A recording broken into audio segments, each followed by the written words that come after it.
Caros cursistas, sejam bem-vindos. Eu sou o professor Hélio Gomes, responsável pela disciplina de Gestão da Qualidade.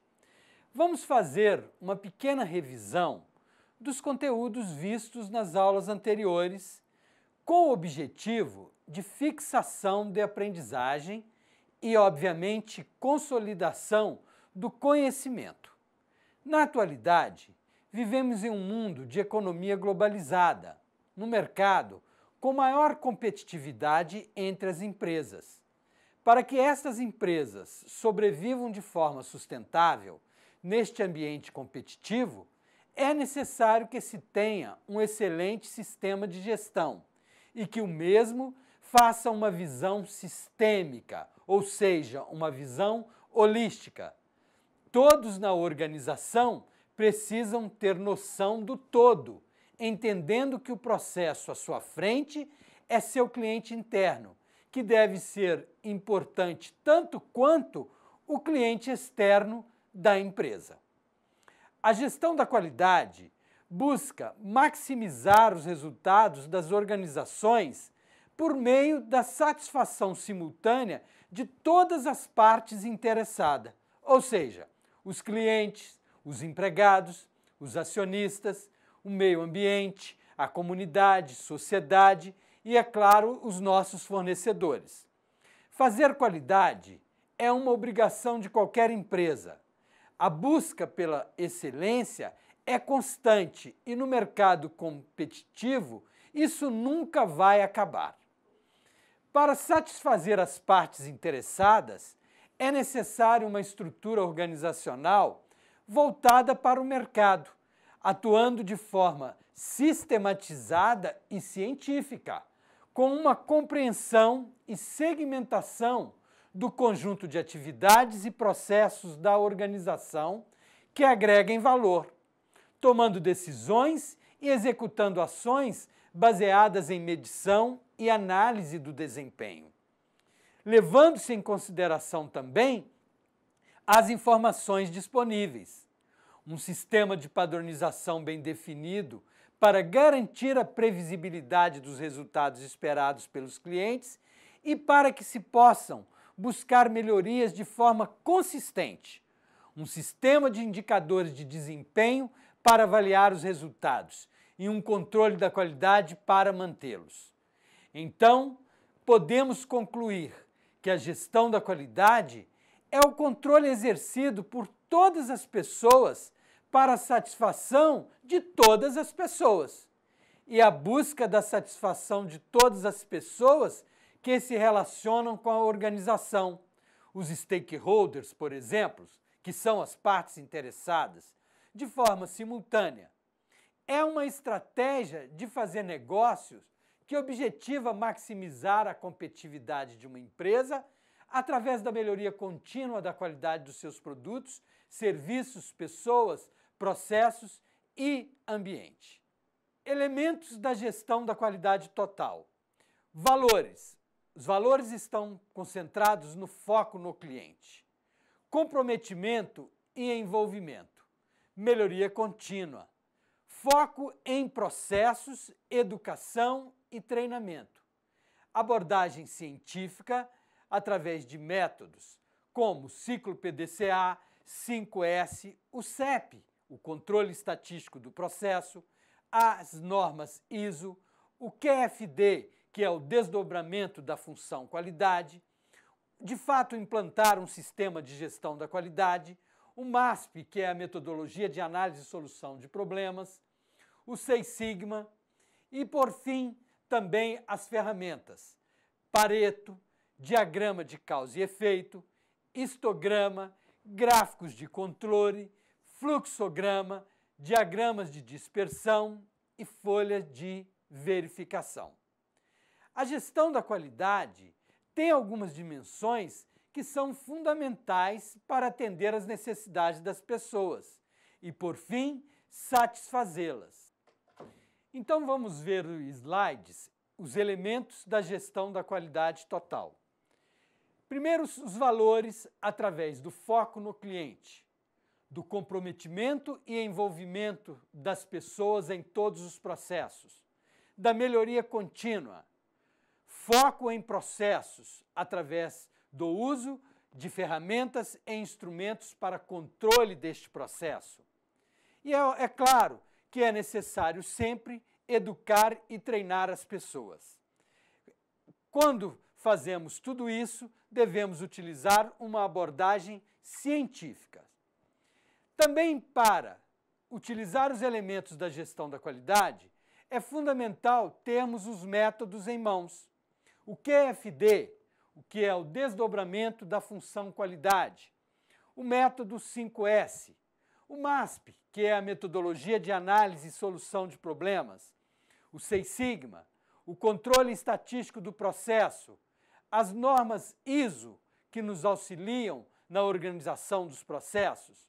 E é claro, com tudo isso, temos que ter um programa de gestão da qualidade e sempre utilizar o instrumento mais importante, que é o ciclo PDCA. Para fazermos esses métodos funcionar, é importante que utilizamos também as ferramentas. Ferramentas tais como gráficos de controle, Pareto, causa e efeito, fluxograma, histograma, diagrama de dispersão e folhas de verificação. A gestão da qualidade tem algumas dimensões que são fundamentais para atender às necessidades das pessoas e, por fim, satisfazê-las. Vamos a este slide.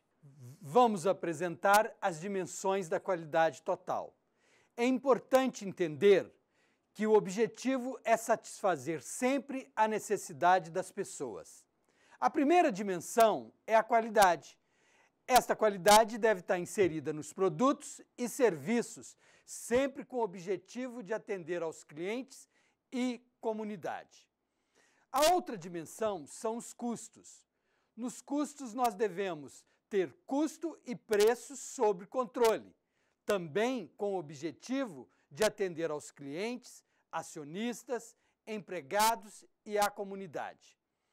A entrega ou atendimento deve ser sempre no prazo certo, local certo e quantidade certa, sempre com o objetivo de atender aos clientes. E o moral é o moral dos empregados, a satisfação dos empregados em estar na empresa. Digamos que também tem a ver com o clima organizacional. E por último, a dimensão segurança, tanto segurança dos empregados quanto a segurança dos usuários do nosso produto ou serviço, com o objetivo de atender aos clientes, empregados e comunidade. Já que falamos em custos, vamos conhecer as categorias de custos da qualidade. No planejamento do sistema de custos da qualidade, deverão ser observados alguns princípios básicos como: primeiro, todas as áreas da empresa apresentam problemas com a qualidade. Segundo, em todas as áreas há pessoal e equipamentos voltados para a garantia da qualidade de atividades próprias ou de outras áreas. Terceiro, os sistemas contábeis tradicionais não captam todas as atividades de garantia da qualidade. Quando há captação parcial, não há uma comunicação adequada, metódica e sistemática para a tomada de decisões. Quinta e última etapa. O sistema de custos da qualidade torna-se viável dentro de um contexto de integração com a contabilidade da empresa. Vamos conhecer as categorias de custos da qualidade. Custos de controle são os custos de prevenção e avaliação. Custos das falhas de controle são os custos de falhas internas e custos de falhas externas. Agora, vamos conhecer cada categoria de custos. Custos de prevenção são gastos com atividades no intuito de se assegurar que produtos, componentes ou serviços insatisfatórios ou defeituosos não sejam produzidos. Os gastos com prevenção compreendem tanto investimento quanto demais dispêndios, que objetivam evitar a geração de unidades defeituosas. Podem ocorrer os seguintes custos e atividades relacionadas com a prevenção: novos equipamentos, tecnologia, engenharia da qualidade, treinamento para a qualidade, administração da qualidade, projeto e planejamento das avaliações da qualidade, revisão e atualização das instruções, especificações e procedimentos, pesquisas relacionadas com a garantia dos produtos, suporte técnico para vendedores, identificação das necessidades de marketing e exigências do cliente, relações com fornecedores, validação e planejamento da qualidade nas operações, inspeção e controle e auditorias. Custos de avaliação são os gastos com atividades desenvolvidas na identificação de unidades ou componentes defeituosos antes da remessa para os clientes. Clientes esses que podem ser tanto internos como externos. Podem ocorrer os seguintes custos e atividades relacionados com avaliações: equipamentos e suprimentos utilizados nos testes e inspeções, avaliação de protótipos, novos materiais, testes e inspeções nos materiais comprados, testes e inspeções nos componentes fabricados, métodos e processos, auditoria das operações de manufatura, planejamento nas inspeções, testes e inspeções em produtos fabricados, verificações efetuadas por laboratórios e organizações externas, autoinspeções pelos operadores, avaliação dos produtos dos concorrentes, inspeção do desempenho do produto nas condições e ambientes do cliente, auditoria no estoque de produto dos concorrentes, avaliação da deterioração das matérias-primas e componentes de estoque, teste dos ambientes de produção e nas áreas de produção, depreciação dos equipamentos de testes e, por fim, testes de confiabilidade. Custos das falhas são os custos incorridos devido à ocorrência de fato de unidades ou componentes defeituosos. Os custos das falhas são subagrupados em custos das falhas internas e custos das falhas externas. Custos das falhas internas, decorrentes de falhas internas como falhas de projetos, compras, suprimentos, programação e controle da produção e falhas na própria produção. As falhas internas são também constatadas antes do despacho dos produtos aos clientes. Podem ocorrer os seguintes custos destas atividades relacionadas com as falhas internas: retrabalho, redesenhos, refugos e sucatas, tempo perdido devido à deficiência de projeto, compra de materiais defeituosos, compras não planejadas, desconto nos preços de vendas de produtos com pequenos defeitos, inspeção de lotes retrabalhados, manutenção corretiva, horas extras para recuperar atrasos. Custos das falhas externas.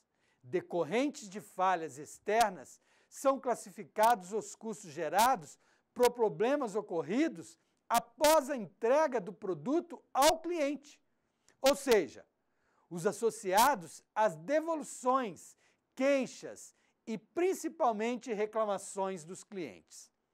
Podem ocorrer os seguintes custos das atividades relacionadas com falhas externas: administrativos, expedição, multas, repetição do faturamento, garantias, vendas perdidas, assistência técnica fora da garantia e reposição para manter a imagem. Após este conhecimento importante sobre custos da qualidade, mas principalmente compreender a necessidade de medidas para eliminar os custos da não qualidade. Nas aulas anteriores, vimos algumas ferramentas da qualidade: fluxograma, técnica dos 5 porquês, Pareto, diagrama de causa e efeito, folha de verificação.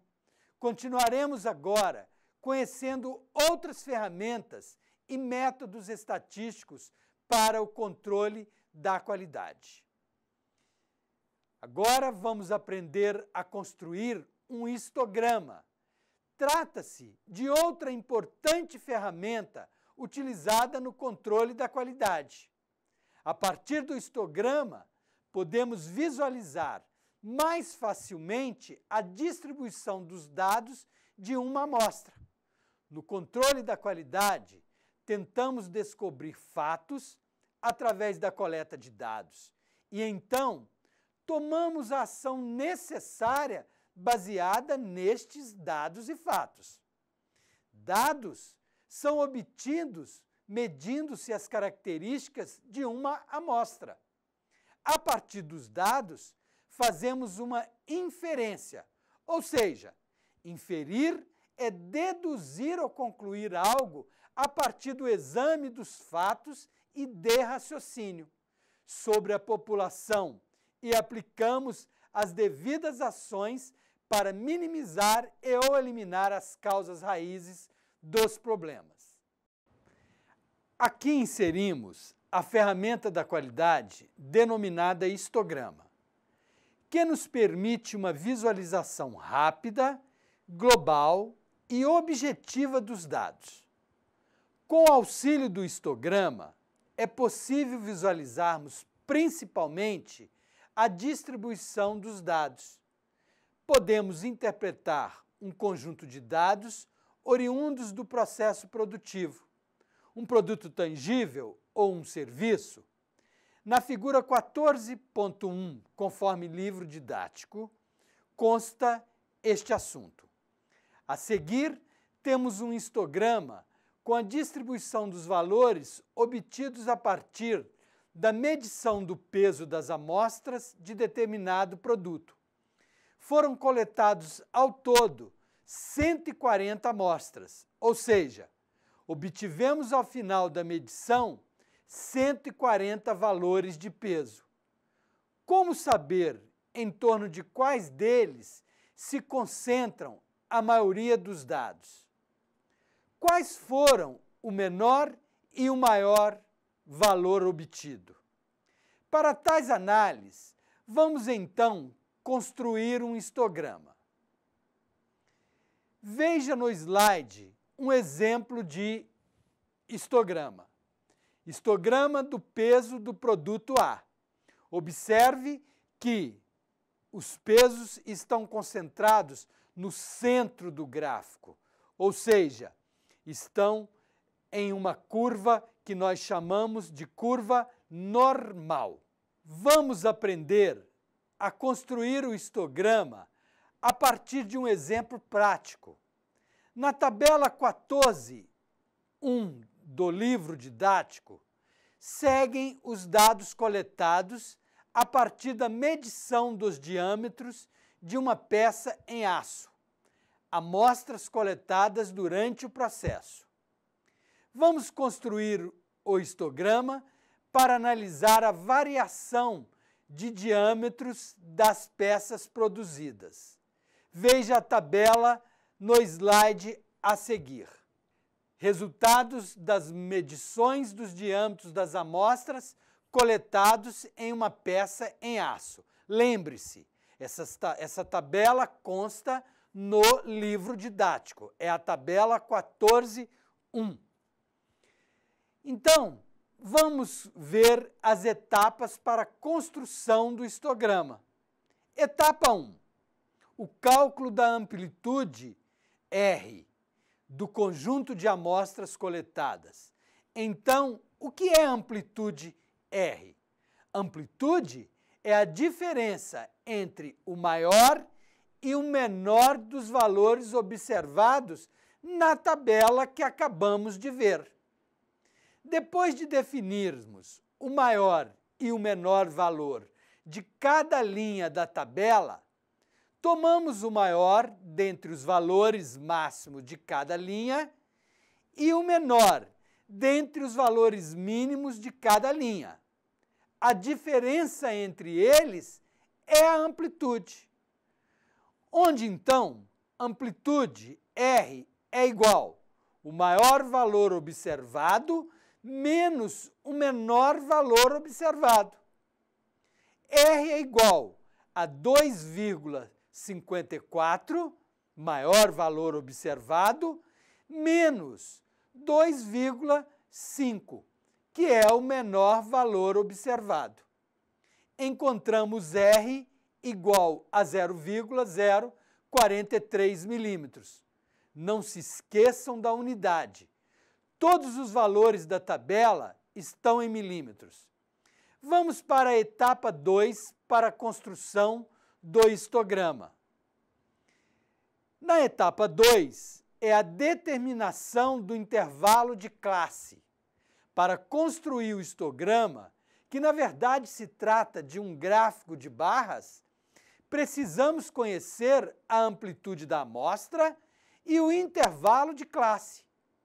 Por se tratar de um gráfico de barras, vamos dividir a amplitude total da amostra em intervalos do mesmo tamanho. Assim, obtemos a quantidade de barras ou classes que o nosso histograma deve ter. É recomendável que o histograma tenha 5 a 20 barras, em função da sua interpretação. Na literatura, encontramos 3 possíveis métodos para a obtenção do número de barras que deverá ter o histograma. Primeiro método. Para a determinação da quantidade de barras do histograma e definição do intervalo de classes, basta dividir a amplitude da amostra por 2, 5 ou 10, ou 20, 50, ou 0,1, ou 0,2, ou 0,5, ou 0,001, ou 0,002 e até 0,005. Esta variação está relacionada ao número de casas decimais da amplitude da amostra. No nosso exemplo, a amplitude é igual a 0,043. Então, 0,043 dividido por 0,002 é igual a 21,5, ou seja, 22 classes, que são as barras do histograma. 0,043 dividido por 0,005 é igual a 8,6 ou 9 classes. A mesma coisa 0,043 dividido por 0,01, que será igual a 4,3, ou seja, 4 classes. Neste caso, o intervalo de classe é 0,005, pois resulta numa quantidade de barras entre 5 e 20. Segundo método para determinação da quantidade de barras do histograma. Verifique a quantidade de dados, N, número de classes, K, menos de 50 será 5 a 7. De 50 a 100, teremos 6 a 10 barras. De 100 a 250, poderemos ter de 7 a 12 barras. E, por fim, mais de 250, teremos 10 a 20 barras. Vieira apresenta a seguinte tabela, dependendo da quantidade de dados, a quantidade de classes ou barras do histograma. Terceiro método, aplicar a fórmula K é igual a raiz de N. Para o nosso caso, K é igual a raiz de 90, que será igual a 9,49, ou seja, 10 barras. Aplicando as fórmulas ou a tabela do segundo método, O número de classes deve ser estabelecido por quem organiza a distribuição de frequências. E você não precisa calcular sempre pelos 3 métodos acima. Basta utilizar um deles, aquele que você se adaptar melhor. Lembre-se que, de qualquer forma, convém usar como intervalos de classe números redondos, ou pelo menos números fáceis de trabalhar. E para a quantidade de barras, sempre números inteiros. Optaremos pelo primeiro método, onde encontramos no nosso histograma 9 barras, e o intervalo de classe será 0,005. Na etapa 3, para a construção do histograma, preparar o formulário da tabela de frequência. Consiste em preparar um formulário no qual possam ser registradas as classes, o ponto médio, as marcas de frequência e a frequência em cada classe, conforme tabela 14.4 do livro didático. Determine primeiro o limite inferior da primeira classe e adicione a este o tamanho do intervalo para obter o limite entre a primeira e a segunda classe, e assim sucessivamente. Mas atenção! Assegure-se de que a primeira classe contém o menor valor observado e a última o maior, e que os limites tenham uma casa decimal a mais do que os valores medidos. Deve-se colocar o valor 5 nesta última casa decimal. Assim, vocês não terão dúvida na hora de determinar a que classe pertence cada um dos valores medidos. Vamos ao cálculo do ponto médio da classe. Ponto médio da primeira classe, limite superior da primeira classe, mais limite inferior da primeira classe, divididos por 2. Ponto médio da segunda classe é o limite superior da segunda classe, mais o limite inferior da segunda classe, dividido por 2. Ou, ponto médio da segunda classe é o ponto médio da primeira classe, mais intervalo de classe, e assim sucessivamente. Os valores obtidos você deve registrar no formulário falado anteriormente. Já na etapa 5, faça a contagem das frequências. Leia os valores observados um por um e registre as frequências obtidas em cada classe usando marcas de contagem em grupos de 5, conforme a figura 14.3 do livro didático. Nesta hora, o livro didático é fundamental. Resumindo os dados das etapas realizadas até aqui, segue a próxima tabela resultante, tabela 14.5. Veja no próximo slide com a distribuição das frequências. Esta tabela nos diz quantos dados, valores medidos dos diâmetros da peça, pertence a cada classe. As classes, por sua vez, foram determinadas a partir do valor da amplitude da amostra. Ou seja, as classes estão relacionadas à própria variação de medidas para o diâmetro da peça que a nossa amostra apresenta. E a amostra, por sua vez, é representativa do todo da nossa produção. De fato, ela representa a população. Então, vejamos a tabela 14.5, tabela de distribuição de frequências. No primeiro coluna, temos a classe. Depois, na segunda coluna, o ponto médio das classes. E aí as marcas de frequências que você fez a contagem das frequências. E por fim a frequência f é a quantidade de frequência contada.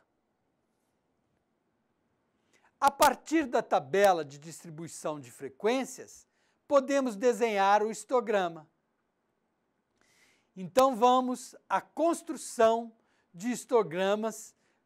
Para o desenho do histograma, vamos utilizar a tabela de distribuição de frequências, tabela 14.4 da aula anterior. Iremos trabalhar com o sistema de coordenadas cartesianas, os eixos x e y, perpendiculares entre si. Seguem alguns passos para a construção do histograma. Passo 1. Trace os eixos x e y. Marque o eixo x horizontal com uma escala, pois nele você vai registrar os pontos médios das 9 classes do histograma. É melhor que a escala não seja baseada nos limites dos intervalos das classes, e sim na unidade de medida dos dados. Exemplo: 10 gramas, 1 centímetro no eixo. Deixe um espaço aproximadamente igual ao intervalo de classe em cada extremidade do eixo horizontal, antes da primeira e após a última classe. Caso contrário, seu histograma poderia colar no eixo Y. Passo 2. Marque o eixo Y na vertical do lado esquerdo com uma escala para registro das frequências que foram obtidas. Se necessário, trace também um eixo vertical do lado direito para registrar a escala correspondente às frequências relativas, f sobre n. O cálculo é o mesmo que fizemos no exercício do diagrama de Pareto. Vamos ao passo 3.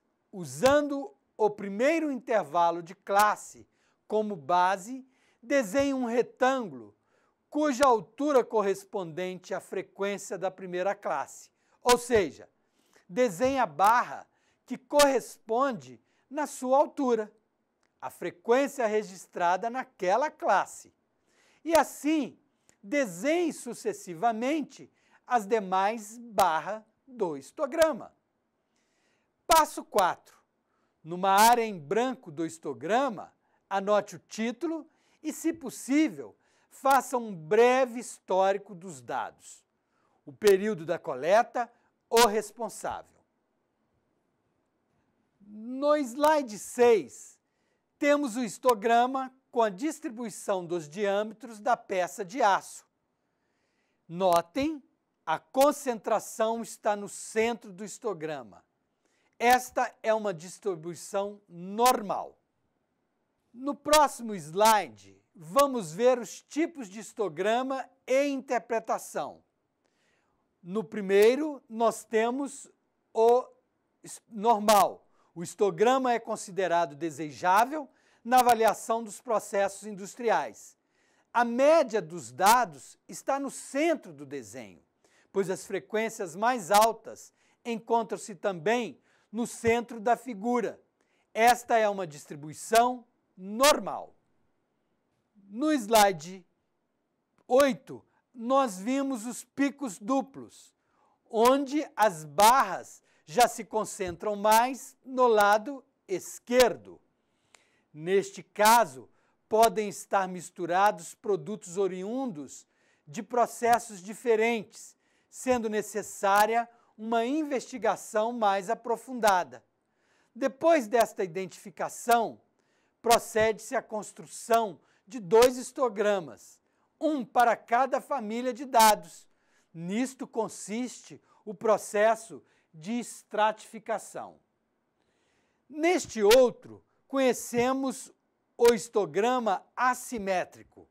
Um histograma assimétrico, como o da figura 15.4, resulta de processos industriais fora do controle de especificação, ao contrário do histograma normal. No histograma assimétrico, observamos uma grande concentração de dados nos extremos do gráfico. Esta concentração pode ser observada tanto à esquerda do centro da figura, a simetria positiva, quanto da direita do centro, que chamamos assimetria negativa. Vamos agora conhecer o gráfico de dispersão. Na prática, muitas vezes é essencial estudar a relação entre duas variáveis associadas. Por exemplo, em que grau a dimensão de uma peça de máquina irá variar em função da mudança da velocidade do torno. Para análise desta natureza, utilizamos o gráfico ou diagrama de dispersão. Na gestão da qualidade, os pares de variáveis com os quais mais vamos lidar para a construção de gráficos de dispersão são uma característica da qualidade e um fator que a afeta. Duas características da qualidade que se relacionam ou dois fatores que se relacionam com uma mesma característica da qualidade. Afinal, o que é essa tal de correlação ou relação entre duas variáveis? Um exemplo. Você tem pesos e alturas de pessoas. Você observa que, em geral, as pessoas mais altas são as mais pesadas. Então você conclui, existe correlação entre as variáveis. Então, outro exemplo. Se à medida que a temperatura de uma reação química aumenta, a velocidade da reação também aumenta. Neste caso, existe uma correlação positiva entre as variáveis. A temperatura aumenta e a velocidade da reação também.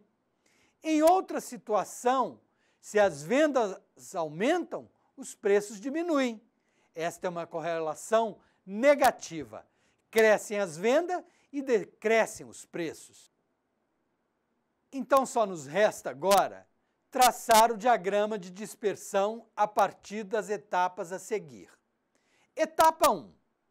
Colete os dados em pares x e y, entre os quais deseja-se estudar as relações e organize-os em uma tabela. É desejável que se tenha pelo menos 30 pares de dados. O exemplo dos recipientes plásticos tem 30 pares de dados. Na etapa 2, conforme segue, encontre os valores máximo e mínimo, tanto para x quanto para y. Defina as escalas dos eixos horizontal e vertical, de forma que ambos os comprimentos sejam aproximadamente iguais, dando um aspecto quadrado ao gráfico. E assim, faça leitura e interpretação. Determine para cada eixo entre 3 e 10 divisões para as unidades da escala de graduação e utilize números inteiros. Quando as duas variáveis constituírem um fator e uma característica da qualidade, use o eixo horizontal x para o fator e o eixo vertical y para a característica da qualidade que está sendo medida. Etapa 3. Construir o gráfico utilizando o sistema de coordenadas cartesianas, eixo x e y. Marque os dados no gráfico. Se dois ou mais pontos coincidirem, mostre estes pontos de duas formas. Primeiro, marque o segundo ponto rente ao primeiro, ou desenhe tantos círculos em torno deste ponto quantas são as vezes que ele se repete. Verifique no livro didático todas as explicações. Segue também uma sugestão de literatura de fácil entendimento e aplicação das ferramentas da qualidade. É o livro As 7 Ferramentas Estatísticas para o Controle da Qualidade. Os autores são Sônia Vieira e Ronaldo Vada. É importante chamar a atenção de vocês sobre as ferramentas da qualidade. Todas são úteis, mas nem sempre aplicadas em qualquer situação. Na introdução de um projeto de melhoria contínua de um processo, produto ou serviço, utilize o ciclo PDCA através do método de análise e solução de problemas, onde, ao longo das 8 etapas, você utiliza uma ou mais tipos de ferramentas. E com isso, encerramos os assuntos da nossa aula. Faça uma boa leitura no livro didático para fixar a aprendizagem. Espero que tenham gostado. Estou à disposição para esclarecimento de dúvidas. Lembre-se de acessar a sala virtual, participar dos fóruns e postar as suas dúvidas. Por enquanto é só, bons estudos e até a próxima.